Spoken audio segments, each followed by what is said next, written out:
Oi pessoal do segundo ano, tudo bem com vocês? Nós vamos começar a nossa videoaula de hoje na disciplina de Análise Química 1, a nossa análise qualitativa. Nós vamos falar hoje um pouquinho sobre KPS. KPS, produto de solubilidade, constante de produto de solubilidade.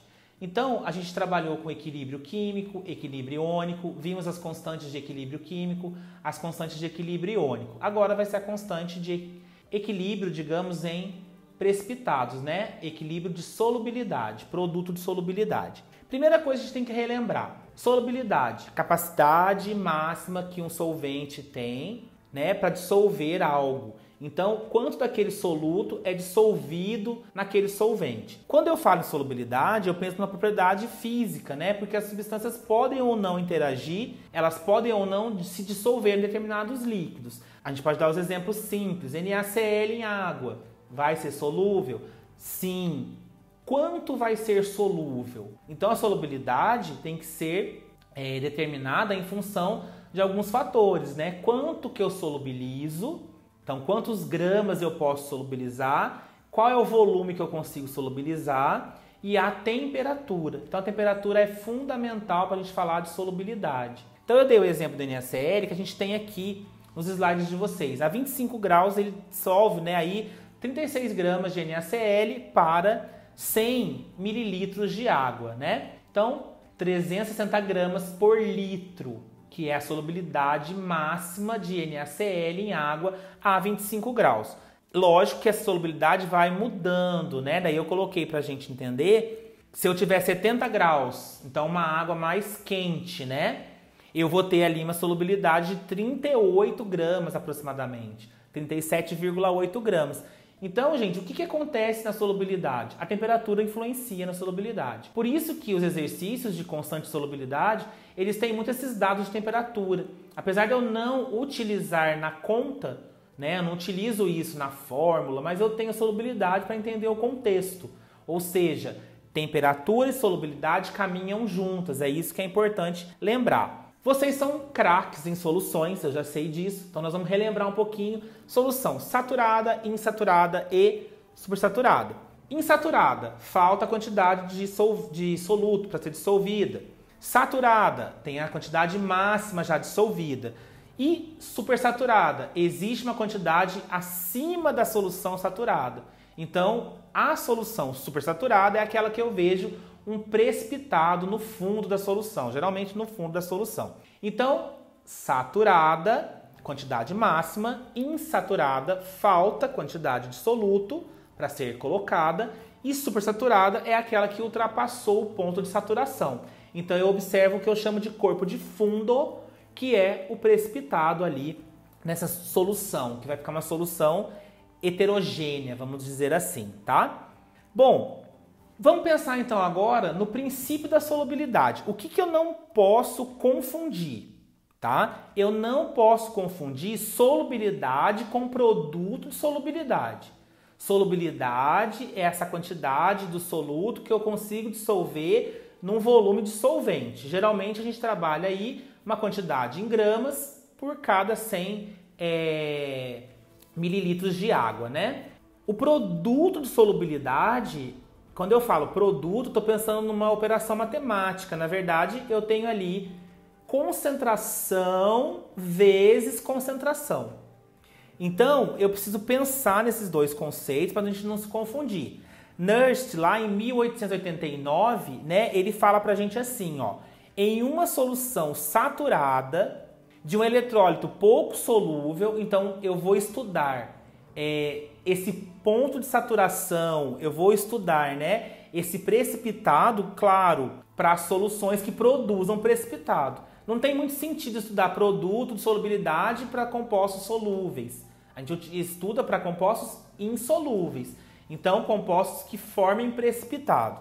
Então ele fala assim: o produto das concentrações em mol por litro dos íons envolvidos elevados a potências apropriadas é constante para uma temperatura ideal, adequada, independente de outros compostos presentes na solução. Nossa, entenderam tudo, vocês são nota 10, estão imaginando isso.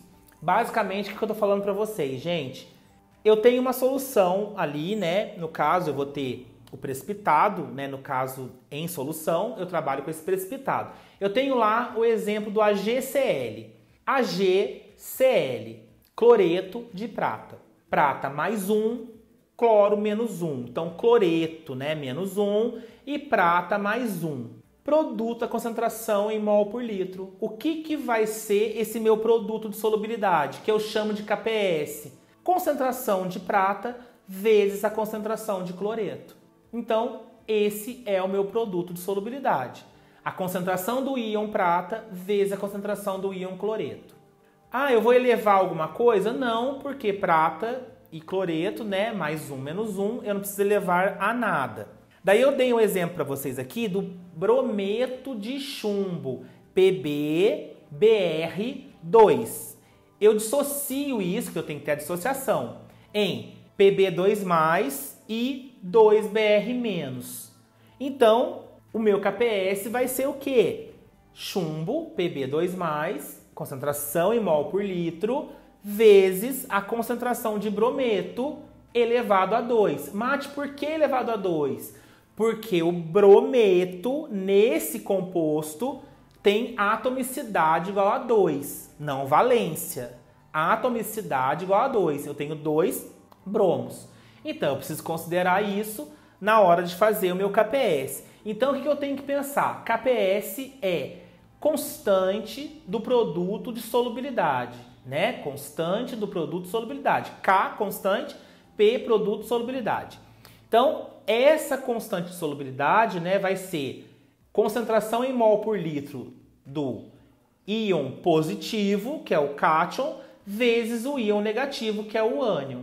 E eu preciso considerar esses meus expoentes estequiométricos, né? Então a gente pode falar, nós temos aí, no nosso caso, os índices, né? Desculpa, expoente não, os índices estequiométricos. Então esses índices estequiométricos, eles vão para o expoente. Então se eu tenho lá Ag3PO4,2, olha lá agora, eu tenho 3 pratas. Então esse 3, eu vou ter a concentração de prata, de íon prata, Ag+, elevado a 3, vezes a concentração de fosfato, PO4, né? Que seria o PO4 menos 3, elevado a quanto? Elevado a 2. Então, eu preciso, né, considerar essas variações, né? Preciso considerar esse índice estequiométrico no momento de fazer a constante, tá? Então, não podemos confundir solubilidade e produto de solubilidade. A solubilidade é a capacidade que tem de dissolver, né? E o produto vai ser isso, a concentração em mol por litro de um íon vezes do outro íon, tá? Aqui nos exemplos eu coloquei para vocês, tem do AgCl que eu falei, tá? Eu coloquei para vocês aqui como que vai ser. Tem outro exemplo aqui do fluoreto de cálcio. Daí, gente, o que eu tenho que pensar? Se eu não tenho essa concentração e eu tenho ainda, né, que descobrir essa concentração, muitas vezes eu vou chamar essa concentração de X. Vocês viram isso lá no equilíbrio químico, né? Até umas pessoas perguntaram, mas eu não tenho. Eu vou chamar de X. Aqui é a mesma coisa. Então, não posso esquecer de observar os exemplos e fazer os exercícios em relação a isso, tá? Aqui tem vários exemplos, tá? Para a gente poder pensar. Eu dei vários exercícios para a gente poder fazer. Eu tenho vários exercícios aqui com bastante exemplo. Então, o que eu peço para vocês no segundo ano? Esse nosso assunto é o último assunto desse semestre. Nós vamos retomar depois em agosto. Então, esse assunto de KPS é um assunto muito curtinho. Ele faltava isso para a gente fechar a parte de equilíbrio. Então, o que eu preciso de vocês? Empenho nos exercícios, tá? Exercícios, basicamente, é a aplicação dessas fórmulas que a gente está falando agora. KPS, constante de produto de constante de solubilidade. É cátion vezes ânion. Então, fazer a dissociação, ver os índices, né, que a gente tem aí, que eu preciso saber quantos átomos eu tenho de cada um, atomicidade. E perceber quando que o exercício pede para eu calcular o KPS, quando que ele pede para eu calcular a concentração em mol por litro. Então, com isso eu posso trabalhar de várias formas. Pessoal, Um grande beijo para vocês. Espero que vocês se cuidem e a gente vai se ver agora em agosto. Agora a gente vai fazer esses exercícios, a nossa prova, a gente vai se ver em agosto.